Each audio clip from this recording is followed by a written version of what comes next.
I'm Janel Laravie. I founded Chacka Marketing, and I'm going to be leading the panel today. But the first thing I'm going to do is just let all of the panelists actually go through, introduce themselves, and say where you work and what you do there. Hi, I'm Matt Ackley, and I run marketing for medium platforms at Google. Medium platforms includes everything from YouTube to the DoubleClick platform, buy side, sell side, Invite, DoubleClick search, as well as our GDN business. I'm Roger Barnett. I'm president of Ignition One, one of the world's largest digital platforms managing search, display, Facebook, and our own custom attribution modeling platform as well. Kevin Lee, CEO and co-founder of Did It 16 years ago.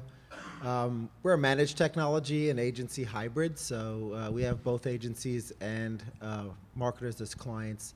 Paid search represents the majority of what we do, but we also manage auction-based display, often on both of them are on a fixed fee basis, sort of blending everything together to move away from percentage of spend. Hi, I'm Jim Yu. I'm the founder and CEO of Bright Edge. We are the leading enterprise SEO platform working with over 2,000 brands. Okay, so we've had a lot of discussion today about how users search across different devices, and we're really going to start getting into kind of the attribution discussion at this point, and not only talk about where we are today in terms of doing some weighted attribution, but what is holding us back? Like, we're at a point where we know what we want, but we just don't have it yet. So let's talk about what's keeping us from getting there. And you know, we've had some discussions, this group here, and it's really interesting because there's technology holdups, there's organizational structure holdups, and there's so many things that are kind of keeping us from getting where we ultimately want to be. So I wanted to kick things off, first off, by kind of going through the importance of attribution. And Jim, you have a case study that you recently conducted that you wanted to mention that really shows the value of putting organic data in with the paid search data. That's right. So one of the really exciting things that we did, and we talked about it a little bit in the morning presentation, was the work that we did with Adobe, integrating sort of Bright Edge with Search Center, and being able to kind of bring in paid and organic together and putting a set of best practices and methodology around that.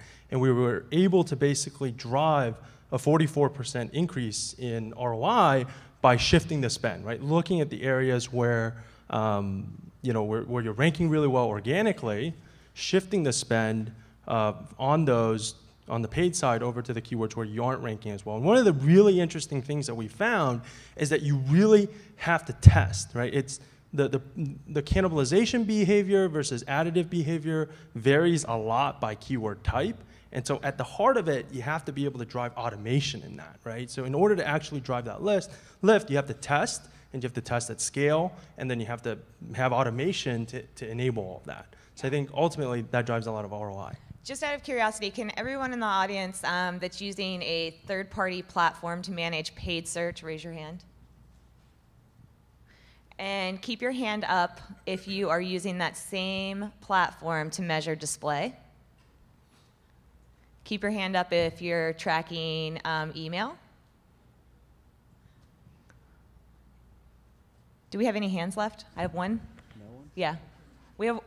We're down to like 1 or 2 hands at this point. So, and we haven't even gotten through very many channels. So I had a much longer list, but we kind of got through it pretty quickly. So kind of, keeping that in mind, what are you missing out on? I think that, it was just a few years ago, I know Kevin and Roger, you guys can probably speak to this as well. A few years ago, we were at a point where we wanted to have attribution just within paid search across the different clicks. And,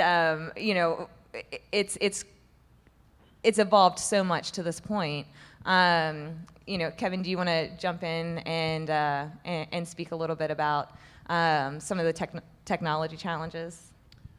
Well, I mean, clearly, lots of things managed in silos become a challenge with regards to understanding the level of influence and the way that the influence creates behaviors that we all want and KPIs we want to optimize around. I think many of those hurdles, have really fallen to the wayside at this point.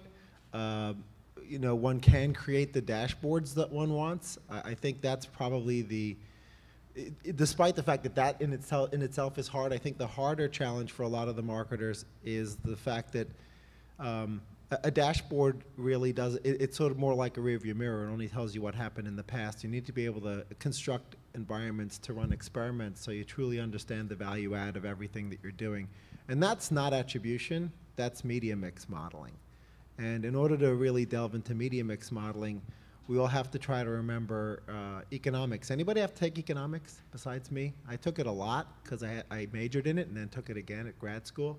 So anybody awake during the marginal cost and supply demand thing? Yeah. So the reality is that all different media types that you may be factoring in, paid media types in particular, all have different marginal elasticities. And so an attribution chart, essentially, that just values touch points and doesn't take into account the marginal elasticity of supply of, let's say, paid search clicks versus display ad impressions or even display ad-driven clicks is going to fail because it tells you to do something or it suggests you do things that are actually impossible to do.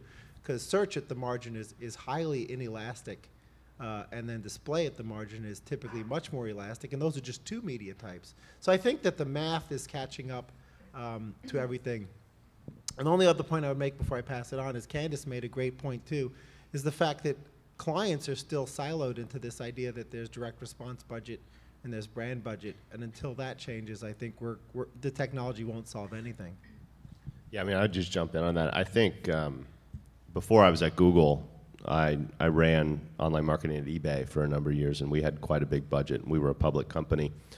You're kind of alluding to this. The biggest challenges are, I mean, everybody can track, right? Everybody here is probably tracking. Everybody here is tracking their different channels.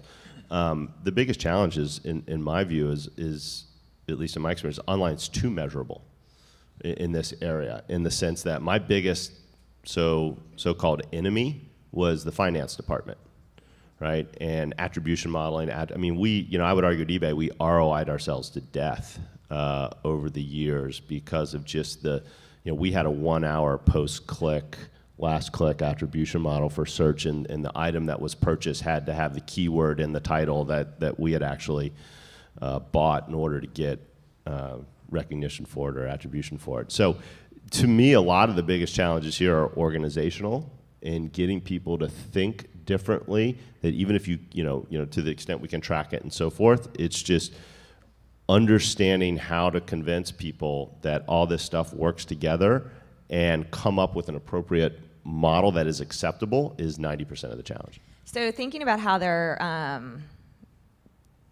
organizationally, their challenges kind of on the client side, I actually want to let Roger speak to this a little bit because I know really the value proposition of Ignition One is really that cross-channel the cross-channel capabilities. So kind of speak to the challenges you see there.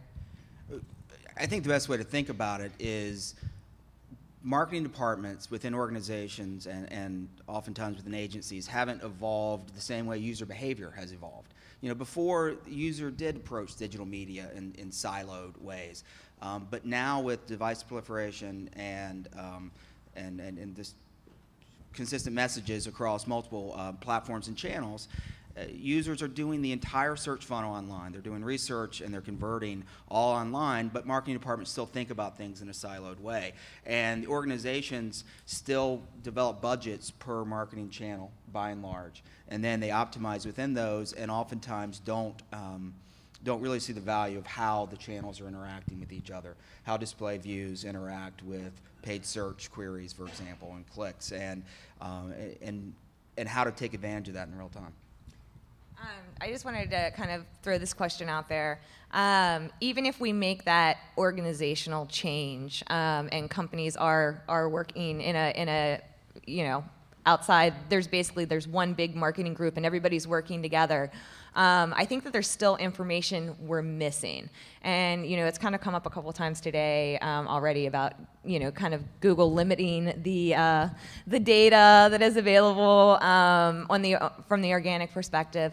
But I think there's also some limitations on what we gather from the impression. And there's so much out there that we're not getting. Let's kind of talk about the things that we don't have access to and why we need them. Well, I think I'll jump in, and I know you guys already addressed the Google issue, so I won't go there, obviously. But I think the problem, quite honestly, is not that we can't get our hands on data, is that we can get our hands on too much data, right? And it's only getting worse. I mean, if you really, really sat down to try to model. I mean, I know we're doing great approximations. Everybody's got multi-channel. Google's have multi-channel funnels, and we're looking at touch points. But if you really, really, really, really sit down to model this out, I mean, you can't honestly 100% say that my answer is 100% correct. It's too complex, and you're not even, and you're not getting, back-end customer support data. You're not, obviously offline data is not there. Right? So we know all this is out there, and what that does is it just clouds the picture, and it clouds the picture enough, and once again, I'm kind of hearkening back to my eBay days. It clouds the picture enough so that people can poke holes in what is supposedly a measurable system. So are you suggesting marketers don't try? I mean, no. I'm not. We're asking what are the barriers, right? Honestly, I want marketers to try. I think, look, I spent 4 or 5 years at eBay. People ask me, what do you do? And I'm like, I'm trying to solve Wanamaker's conundrum. Right? And, I literally, a year and a half into the job, I'm an ex-engineer, and, I thought, oh, this is going to be easy. Marketers are kind of, I'll do some math, right, and prove this to everybody. But a year and a half in, I realized I was farther away from solving the problem than I actually really thought I was. Well, we have, and we talk to a shocking number of clients or agencies who have clients that aren't on our platform that don't buy, that still are on last click attribution and don't value media at the top of the funnel as it relates to how to determine what their media mix is going to be. And perhaps it's because there's so much information they throw their hands in the air. And I guess that would be a problem everybody in the room should be working to solve, because clients are leaving money on the table. Because if you build the top of the funnel and can justify doing so, they're still going to interact with the bottom of the funnel. So it's not at the expense of bottom of the funnel terms. So making it easier for clients to get access to the data and understand the data hopefully will help get them over some of these hurdles. And it doesn't have to be 100% right. No analytics platform is 100% right when you're tracking just one channel. 3 analytics platforms give you 3 different answers when you're just tracking very basic clicks, for example. So certainly when you model multiple channels, it's going to be not perfect, but that's not the goal. The goal is to directionally figure out where you need to go, test. To recognize common themes, yeah, exactly. Not to analyze every user, not to analyze every path. Analyzing every path isn't going to accomplish anything. But yeah, recognizing those common themes.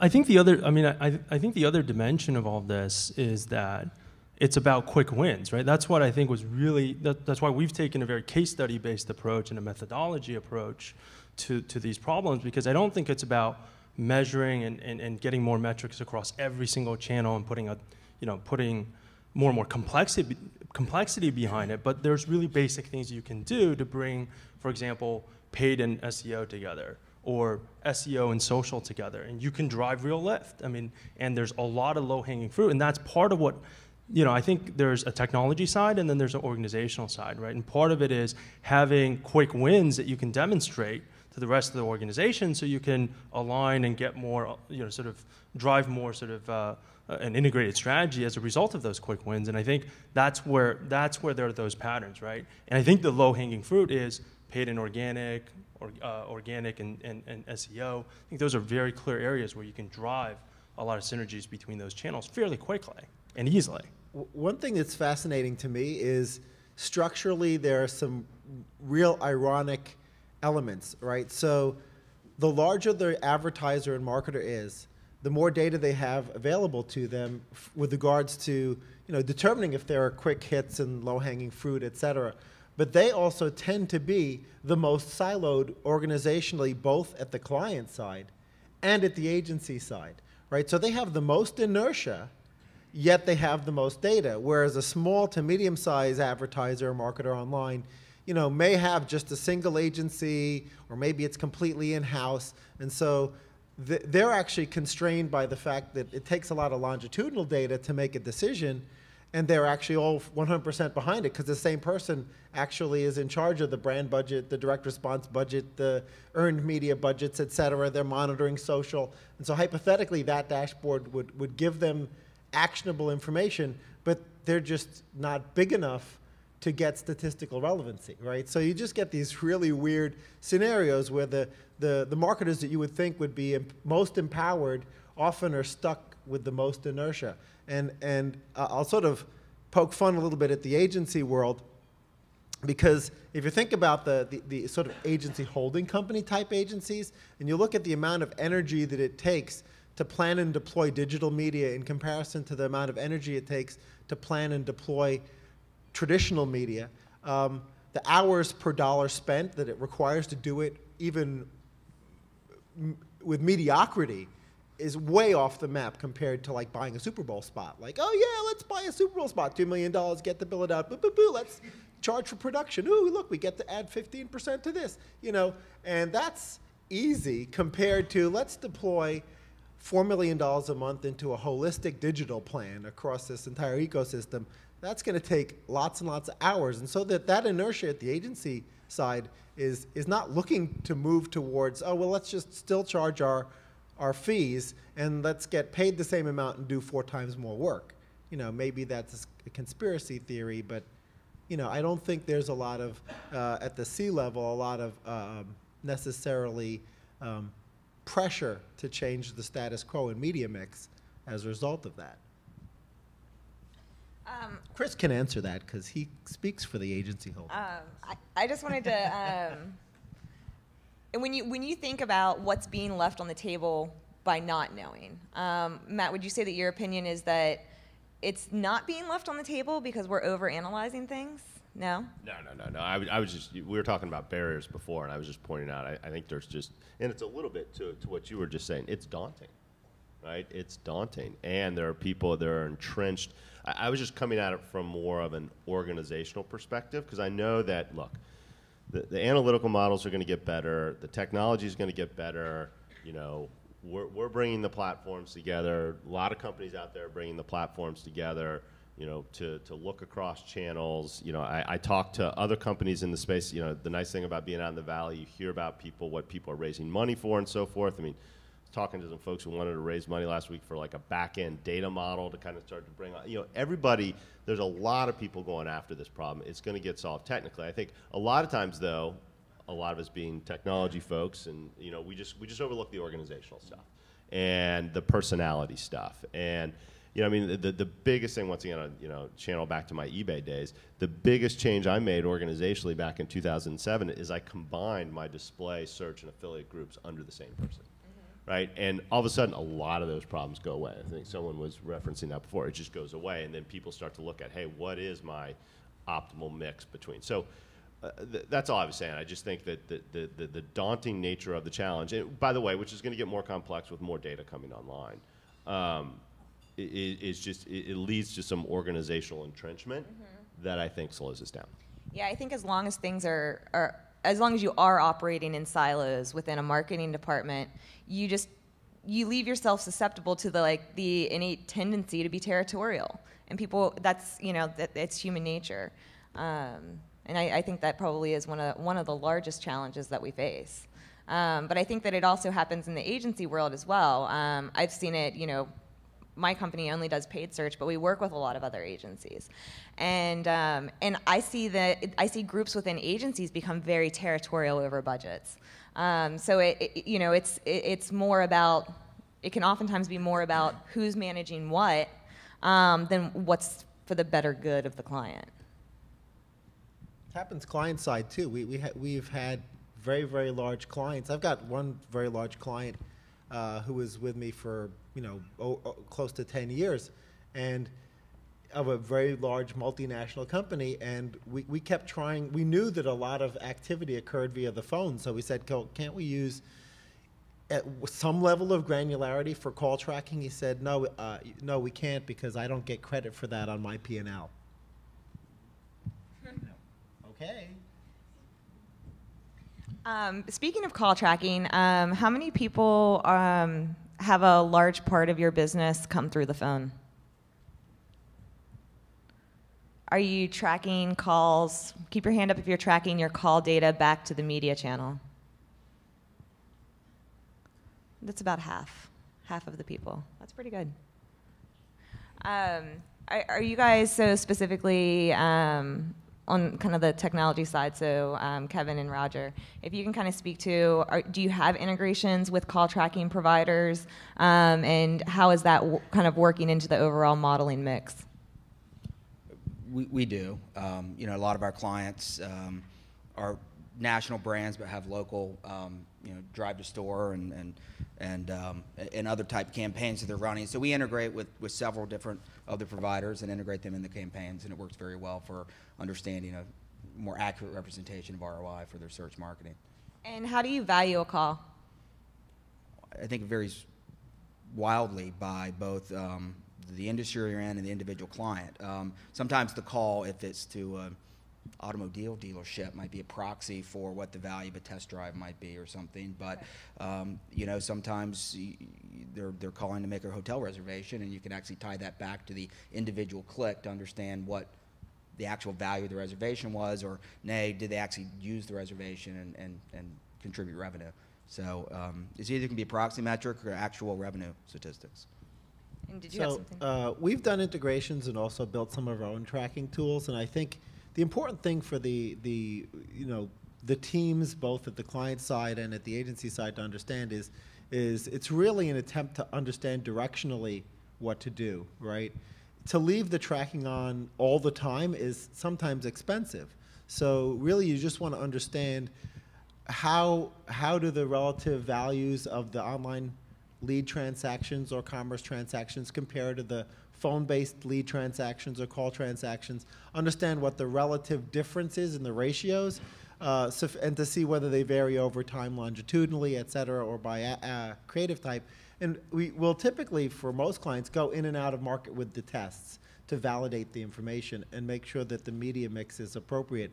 But you don't want to be spending too much on the testing, because those media dollars could be deployed into the media and generate real sales or real KPIs. So one has to just be careful in the way that one deploys call testing or even social media integration testing, for that matter, right? You know, you want to understand the interaction effects between the different forms of touch points, but you don't want to sort of bog down an existing system where it actually adds, you know, call time for a call rep, you know, asking questions or attempting to discern, or not everyone can route calls to a separate call center or understand the level of granularity that you want. Don't you think, though, if we're not tracking it all the time, that you're leaving vital information on the table? You'll have no problem with information overload, no matter what you do. The real question becomes the materiality of the testing in comparison to the materiality of that budget elsewhere, right? And that's, once again, taking the decision down to the margin, right? Because if you've got a $100,000 a month budget and you're slicing some off for testing of new things all the time, whether it's, you know, you want to do sponsored tweets one month, or you want to try a new, you know, contextual or display buy, and some of that gets sliced off for understanding call to media interactions, you'll probably want to have a way to be able to turn it on and turn it off. But if it doesn't vary longitudinally and you're not doing a lot of changes in creative, in display, obviously, you're doing a lot of changes in creative, so you may need to test it more frequently. But eventually, search creative tends to get much more stable. Social media, again, for Facebook, creative is extremely volatile. So you'll have to just decide and you know, make an informed decision as to whether or not allocating that testing budget and the human resources required to see if anything changed, right? Because regardless of whether you're an in-house team, an agency team, there's typically a fixed number of hours associated with a deployment. So Google actually offers the Google Voice numbers now that you can place within the ad within AdWords and kind of track those calls back to an ad group level. Is that something, do you know that whether Google plans to expand that that offering more into kind of like a more competitive role with some of the call tracking providers, where those numbers could actually go into the landing pages as well? I actually don't know. Who, do you know? No. I don't have any insight on that one. Okay. So, Paige.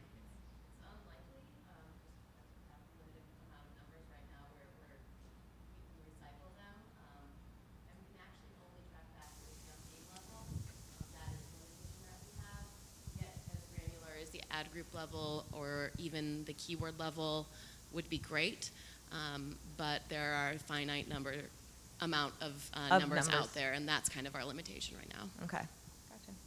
You can do some match backing based on timestamp, depending on the volume that's going through a platform, right? Because if the phone isn't ringing, if the unique phone number is not ringing constantly, you can assume that there's some correlation between when particular ad units or landing pages were viewed and the phone calls. It's an imperfect system, but it allows you to get more granular without having to move to extension numbers through an IVR system or to ask reps to ask the question, which slows down the reps.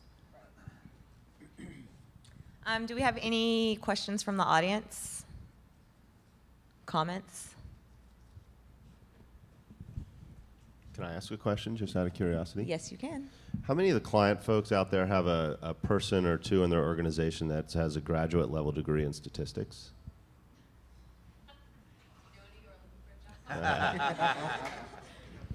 How many of those? How many have someone in their marketing organization that can code? A little more. I mean, I think, to me, the answer to this problem is, we've heard before and we talked about is, it's technology and algorithms, right? And, there's going to be, a lot of providers out there that, whether it's Google, whether it's other companies, we're going to provide, as much data as we can, as much technology as we can, as much algorithmic help as we can. But it's also got to be part of the realization on the client side that they got to want to solve this problem, and they got to want to, and they're going to have to hire the people I believe they're going to help them solve this problem. One point I will make, though, there are a lot of really stupid PhDs. So just because they have a PhD on their resume does not necessarily, and it could be a double major in math and statistics. It doesn't even matter. You still need to have a conversation with that individual and make sure that they understand enough about the kinds of things you want to answer and that they can grasp the ecosystem. Because some people out of academia, they just do exactly what you tell them, right? They don't actually think about what you meant. We have some good interview questions that we can...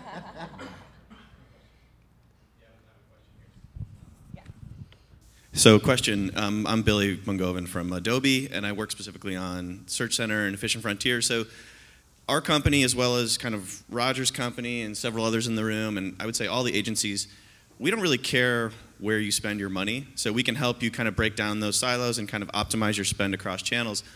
But I have a question for Google in particular, because you just mentioned Google as one of the many companies that could help you kind of optimize your spend across channels. But we don't have an interest, those agencies and vendors, we don't have an interest in where you spend your money. We don't care, really. We're not a publisher. But Google very much has an interest in that. And I'm curious how you are positioning yourselves to solve that problem, given the Google Display Network and just Google.com.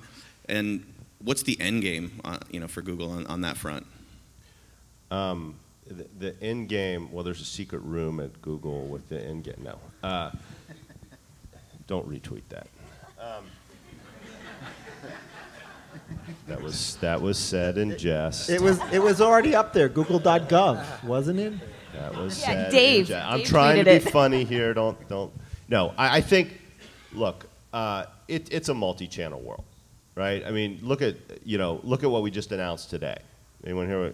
We just took AdWords for video out of beta, right? So if you just go into AdWords, there's video, there's display, there's There's obviously search.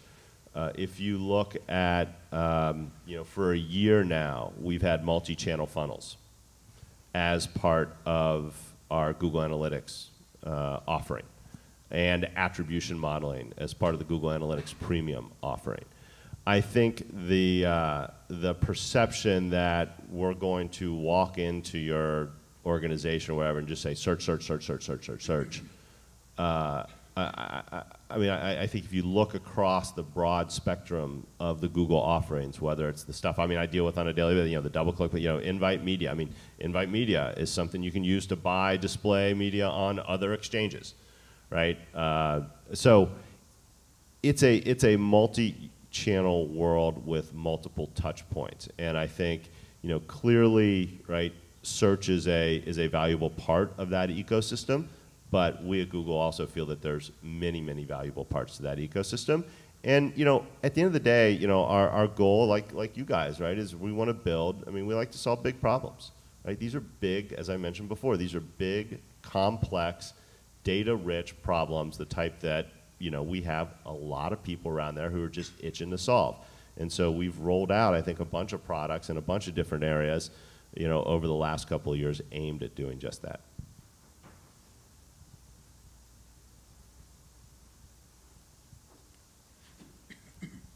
Hi, I'm Sargi Man from Kara. I have a question primarily for Jim, but I guess everybody can answer. Do you think that the problem lies that everybody's looking to answer all these questions about behavior and ROI and any kind of insight through media, and they're not leveraging SEO as the true insight mechanism of their content to learn about it? Nobody's stopping marketers from understanding what's happened on their website. So do you think that the mind shift needs to happen from media to content to be able to answer those questions?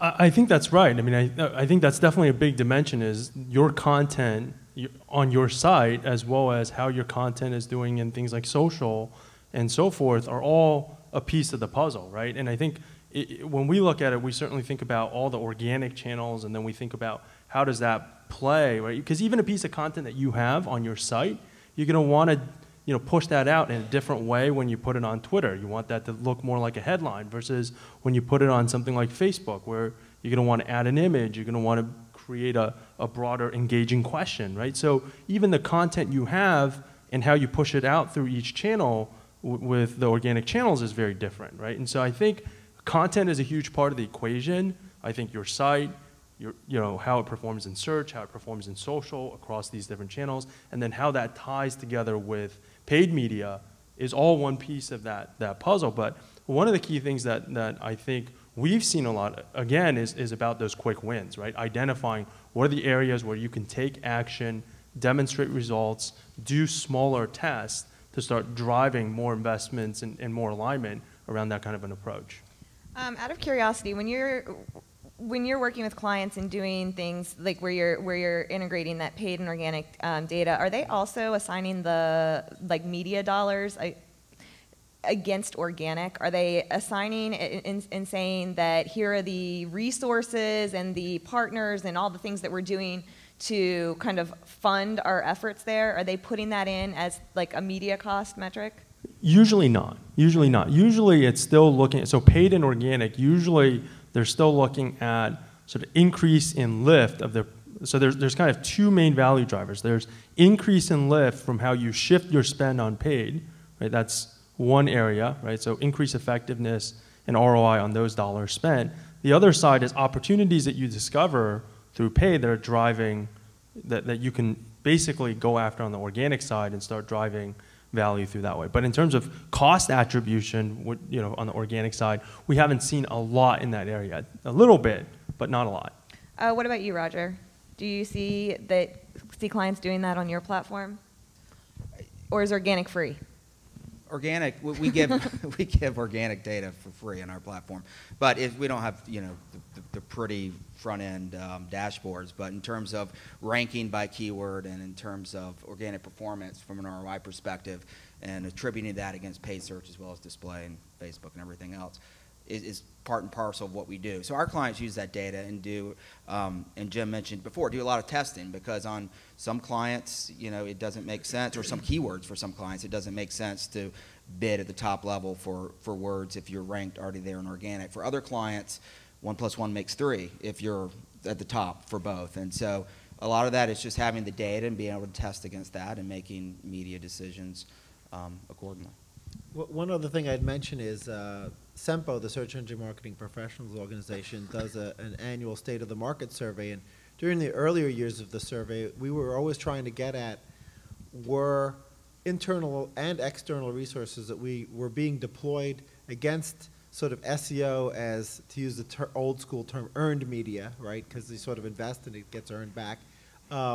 Were they properly being attributed? Were people thinking, can I predict if I put more money into SEO, it will result in some kind of feedback? And there's still a big challenge there, right? A lot of organizations really don't think about at the margin, should I be investing in SEO because it will, produce the sort of results that would have cost me X in media. What's interesting is what I've seen across a few of our more forward-thinking clients is that social media and the shiny object of social media has become a catalyst to rethinking that, right? Because as you move towards a content marketing strategy, wait a minute, that's SEO. Oh yeah, it's not just SEO, it's also making content that's so great that people will actually talk about it. Oh, where do they talk about it? They talk about it in social media. Oh, so it's a social media strategy.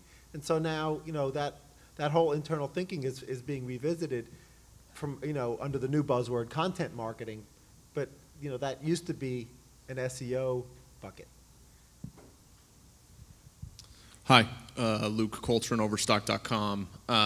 Want to talk about kind of your experience with getting senior level executives to buy onto this attribution. So I think we're starting to break down the silos internally. I think we're doing a good job on that. The challenge is we have executives who, for however many years, have had a scorecard that they can look at and say, okay, paid search did this for me yesterday. Email did this for me this last week. In your experience, how have you seen kind of that shift and converting senior level executives to new ways of attribution? What I've seen is this is harder at a large organization. In Overstock, you'll have to tell me how hard it will be.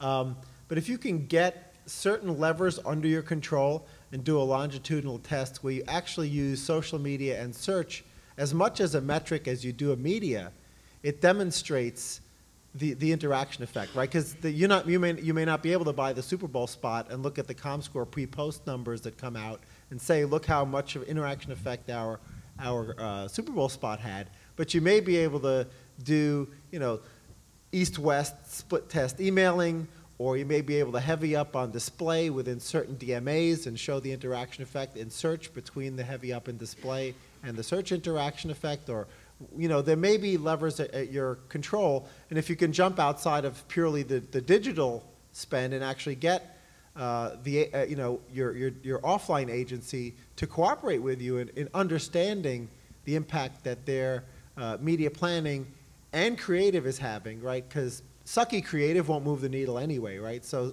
that's really a great way of using search and social media as a metric.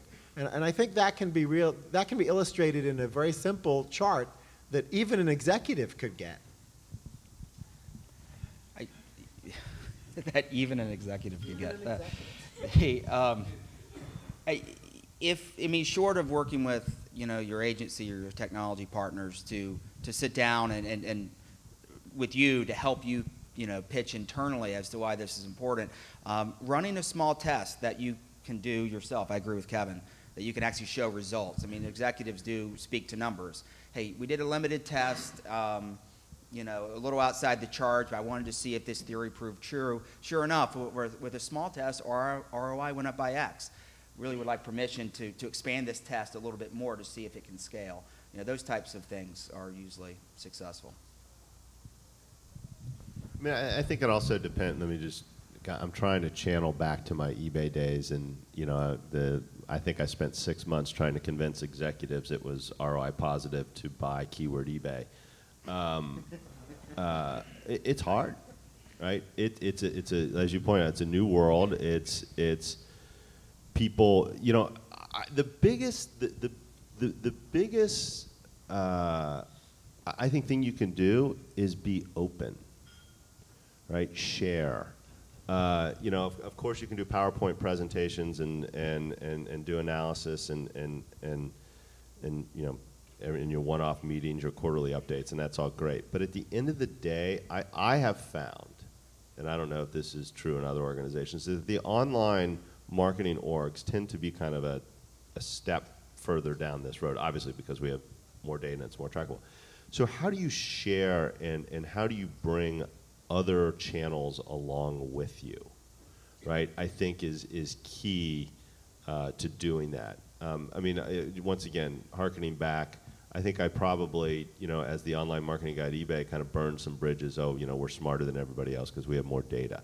But the point is, a lot of the techniques that you can refine in the online, in these specific worlds, whether it's search, whether it's SEO, whether it's display, can actually be used in email marketing, can actually be used for customer support, can actually be used offline. Go help your offline counterparts. Say, hey, let's do a TV test and let me measure the number of the lift and brand searches in a particular DMA. Right? Do things like that. I think the more you share, the more open you are with the data, the more transparent you are. That's kind of the way to bring the rest of the organization along. And I think we have a question in the back. So is that Jeff? Get the last question of the day, I guess, for the panel for you guys. So quick question, Jeff Shank, Kenshu, quick question, kind of following up on the gentleman from Overstock's question, and going back to your title, you know, the panel thing, integrated marketing channels. What's holding us back? If I were to ask each of you for your Twitter response, so you can limit it to your 140 characters, and you were to tell me what's the title of the person that's holding back breaking down these silos? You've given a lot of different great examples of different things that are being done and who to present to and so on, but what's the title of that person and what is the message that needs to go to them to move this forward? Yeah, let's just go down the line and just say the title. We can of the person that holds you back the most. Want to start with Jen? No pressure. I mean, I think a lot of times the title would probably be Director of Online Marketing. I'll bump it up. It really, the buck stops with the CMO and CEO. I think that's right. And I'll also add, as an industry, the ad technology industry is not doing marketers any favors. And not necessarily individual companies, but there's so many ad technology companies out there. It's so fragmented, all using the same buzzwords. You know, marketing, people that make marketing decisions are overwhelmed, and they're not engineers, they're not statisticians, they're not mathematicians. And so as an industry, I think probably after a period of consolidation over the next couple of years, it'll be easier for marketers to do that. But ultimately, where we are today, it's the VP of digital, it's the CMO that needs to really buy in. Way over 140 characters. Yes. Matt? I'll try something a little bit slightly out of left field. I'll say the CFO. Okay. Right? Because I'm not quite sure they know what they want. They approve budgets. And I think that's a huge issue. And this really does have to be a very, very concise answer because I did want to end on this. When we think about what's holding us back, what's the one thing you would change? When you say what's holding us back from being where we want to be, what would you change quickly? Start with Matt. Hopefully it's organization. Yeah. Organizational change, yeah. Just to say something different, compensation schemes. Okay. I think organization and collaboration. All right, that's everything. Thanks, everyone. Thank you.